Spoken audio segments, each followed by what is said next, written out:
নদীর জলের কালারটা কেমন?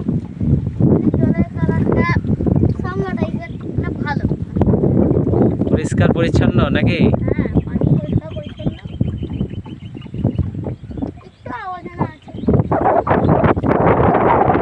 তো আজকে তোমার আসার এদিকে কি কোনো প্ল্যান ছিল না?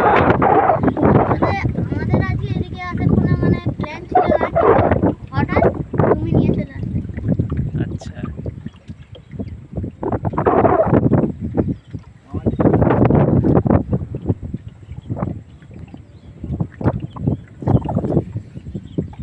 এত সুন্দর পরিবেশের মধ্যে মানে হাওয়াটা দারুণ চলছে কিন্তু।